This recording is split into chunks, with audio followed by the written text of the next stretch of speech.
जय श्री हरि। आइए सुनते हैं कामिका एकादशी की व्रत कथा। अर्जुन ने कहा कि हे प्रभु, मैंने आषाढ़ माह के शुक्ल पक्ष की देवशयनी एकादशी के सविस्तार वर्णन सुना।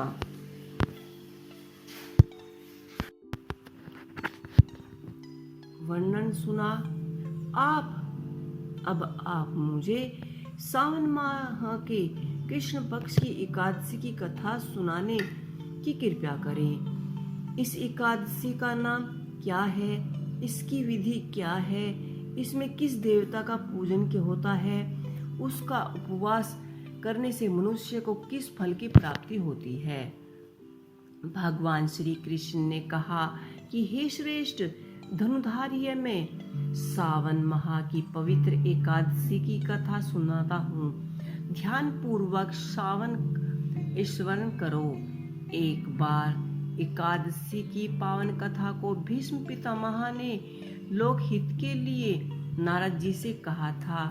एक समय नारद जी ने कहा कि हे पितामह, आज मेरे सावन के कृष्ण पक्ष की एकादशी की कथा सुनाने की इच्छा है, अतः आप इस एकादशी के व्रत को कथा का विधान साहित्य सुनिए।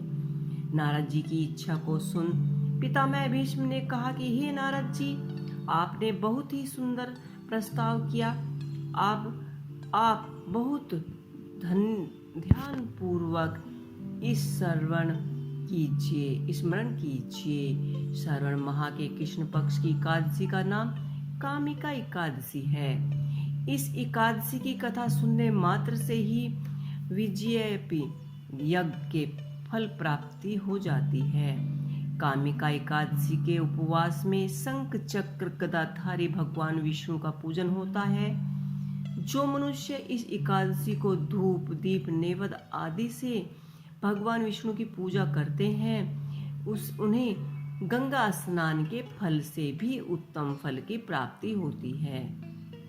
सूर्य ग्रहण और चंद्र ग्रहण में केदार और कुरुक्षेत्र में स्नान करने से जिस पुण्य की प्राप्ति होती है, वह पुण्य कामिका एकादशी दिन भगवान विष्णु की भक्ति पूर्वक पूजा करने से प्राप्त हो जाता है। भगवान विष्णु की सावन मास की भक्ति पूर्वक पूजन का फल समुद्र और वन साहित्य पृथ्वी दान करने से भी फल से ज्यादा होता है। व्यक्तित्वपात में गड़ी की नदी में स्नान करने से जो फल प्राप्त होता है, वह फल भगवान विष्णु की पूजा करने से मिलता है। संसार में भगवान की पूजा का फल सबसे ज्यादा है, अतः भक्ति पूर्वक भगवान की पूजा न करने से तो श्रावण माह के कृष्ण पक्ष की कामिका एकादशी का उपवास करना चाहिए। आभूषणों से युक्त बछड़ा साहित्य गोदान करने से जो फल प्राप्त होता है, वह कामिका एकादशी के उपवास करने से जो फल प्राप्त होता है, वही फल कामिका एकादशी के उपवास करने से मिल जाता है। जो उत्तम द्विज श्रावण माह के कृष्ण पक्ष की कामिका एकादशी का उपवास करते हैं तथा भगवान विष्णु का पूजन करते हैं, उन्हें सभी देव नाग किन्नर पितर आदि की पूजा हो जाती है। इसलिए पाप से डरने वाली व्यक्ति को विधि विधान साहित्य इस उपवास को अवश्य ही करना चाहिए। संसार सागर तथा पापों में फंसे हुए मनुष्यों को इनसे मुक्ति के लिए कामिका एकादशी का व्रत करना चाहिए। कामिका एकादशी के उपवास से भी पाप नष्ट हो जाते हैं और संसार में इनसे अधिक पापों को नष्ट करने वाली कोई भी उपाय नहीं है।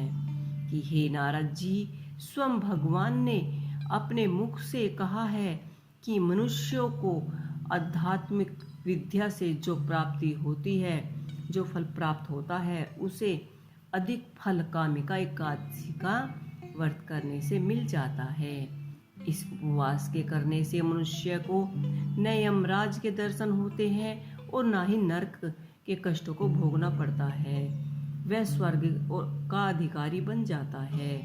जो मनुष्य इस दिन तुलसी दल से भक्ति पूर्वक भगवान विष्णु का पूजन करते हैं, वे इस संसार में रहते हुए भी इस प्रकार अलग अलग रहते हैं, जिस प्रकार कमल पुष्प जल में रहते हुए भी जल से अलग रहता है।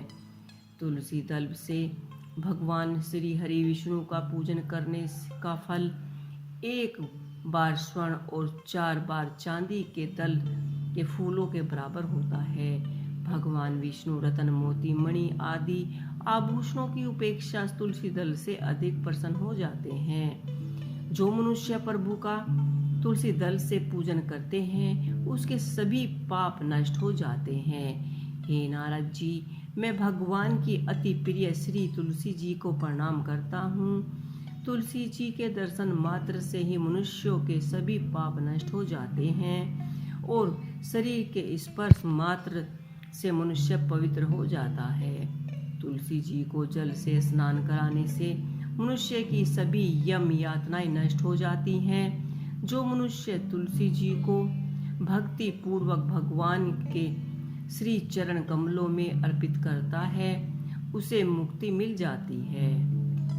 इस कामिका एकादशी की रात्रि को जो मनुष्य जागरण करते हैं और दीप दान करते हैं, उसके पुण्यों को लिखने से चित्रगुप्त भी असमर्थ है।